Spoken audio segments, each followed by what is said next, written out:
बिल्कुल बच चुकी है और साथ ही साथ जैसे ठंड था और ठंड के बाद गर्म आया, फिर गर्म के बाद जैसे ही दूसरी सूची जारी हुई वैसे ही फिर मौसम जो है ठंड हो चुका है और दुर्ग का ही वैसा ही नज़ारा हो चुका है।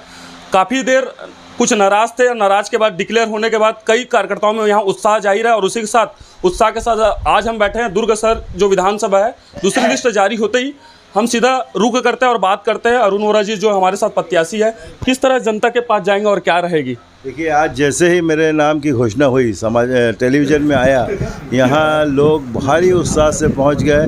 लोगों के मन में एक जोश था, एक उत्साह था। लोग इस बात को महसूस कर रहे थे कि कांग्रेस पार्टी का उम्मीदवार विजयश्री हासिल करता है तो निश्चित रूप से विकास की ओर हम अग्रसर होते हैं।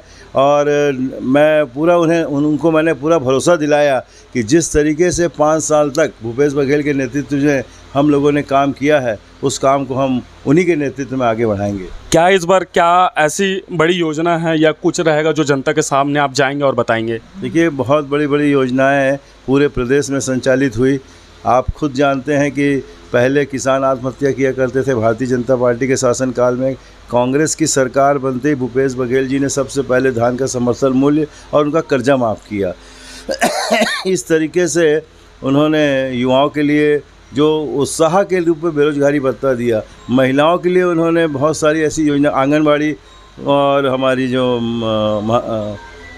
बहनें हैं आंगनबाड़ी कार्यकर्ता, उनके लिए उन्होंने जो राशि बढ़ाई, उसका असर आज भी लोगों के बीच में है। तो आगामी समय में भी हम निश्चित रूप से उनके नेतृत्व में योजनाएं बनाएंगे और उसका लाभ पूरे, जैसे मैं अपने शहर की बताता हूं, 100 करोड़ से ज़्यादा के काम हमारे नगर निगम क्षेत्र में हुए। केवल नगर निगम क्षेत्र में, बल्कि अगर आप देखेंगे PWD और स्वास्थ्य का अगर आप देखें तो लगभग 400 करोड़, कुल मिला के 500 करोड़ के काम भूपेश बघेल जी के नेतृत्व में हमने किए हैं। तो लोगों को भरोसा है और ये भरोसा हम कायम रखेंगे।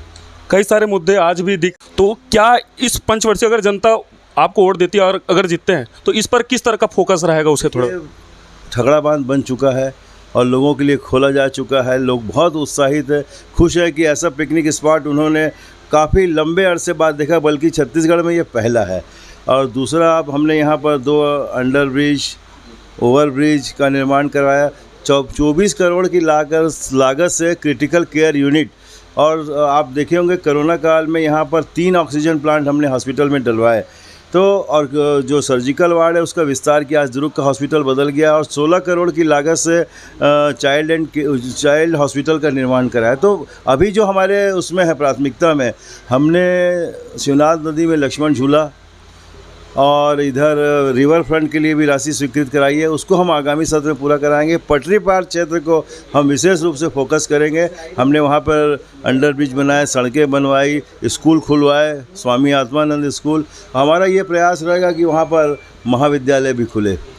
एक बहुत पुरानी समस्या है, पानी का जो समस्या है, भाजपा बीच बीच में विरोध कर रही है, क्या ये समस्या कैसे पूरा कर पाएंगे, उसे थोड़ा बताइए। देखिए, 156 करोड़ की योजना को भारतीय जनता पार्टी अपनी योजना बनाती है।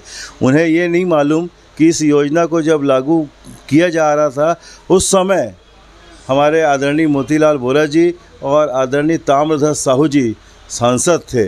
उन दोनों के हस्ताक्षर हुए और हस्ताक्षर होने के बाद वो केंद्र से योजना यहाँ पर प्रदेश में लागू हुई। प्रदेश में लागू होने के बाद मुख्यमंत्री भूपेश बघेल जी के नेतृत्व में हमने उस योजना को पूरा किया। तो भारतीय जनता पार्टी ने किया तो कुछ भी नहीं है, और जब किया ही नहीं है तो वो किस आधार पर कहते हैं कि कांग्रेस पार्टी ने कुछ नहीं किया करके। खुद तो कुछ किए नहीं। जब उनको मौका मिला था तो कुंभकर्णी नींद में सो रहे। अरे हमने तो 5 साल में मुख्यमंत्री के नेतृत्व में काम किया है, तभी तो मुख्यमंत्री जी को 3 बार सर्वाधिक लोकप्रिय मुख्यमंत्री का खिताब मिला है।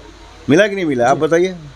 वो तो आप जानते होंगे, आप कांग्रेस के पूरा देश जानता है, मैं नहीं, पूरा देश, पूरा प्रदेश जानता है कि मुख्यमंत्री जी को 3 बार सर्वाधिक सक्रिय लोकप्रिय मुख्यमंत्री का खिताब मिल चुका है। अंतिम सवाल ये करना चाहता हूँ वोरा जी, जैसे अभी भी लोकवाद, ये जो जिस तरह की भावना प्रकट हो रही है, कार्यकर्ता अभी भी कुछ नाराज है, क्या ये भाजपावादी विचारधारा के हैं या कोई अन्य है जो आज भी ये वोरा जी को टिकट मिलेगा तो हम नाराज रहेंगे, इस टाइप की जो विरोधाभास आ रही है, इसे आप कैसे मनाएंगे, क्या है इसके थोड़ा बताइए। अरे भाई, नाराज कोई नहीं है। कांग्रेस एक परिवार है। भारतीय जनता पार्टी के द्वारा फैलाया गया यह भ्रामक प्रचार है भाई, मैं सही कह रहा हूँ। ये कांग्रेस के लोग कभी नाराज़ नहीं होते, वो तो एकजुट होते हैं और हम चाहते हैं कि प्रदेश में कांग्रेस की सरकार बने, सभी कार्यकर्ता एकजुट होकर काम करेंगे। ये थे अरुण वोरा जी, जो दुर्ग शहर से प्रत्याशी है, जिन्होंने बताया कि कांग्रेस पार्टी अभी भी मजबूत है और परिवार की तरह लड़ेंगे। देखना होगा जनता किस तरह मत देकर और कैसा यहाँ का चुनाव परिणाम रहेगा। हेडलाइन भिलाई से मैं हूँ हनु नायक की रिपोर्ट।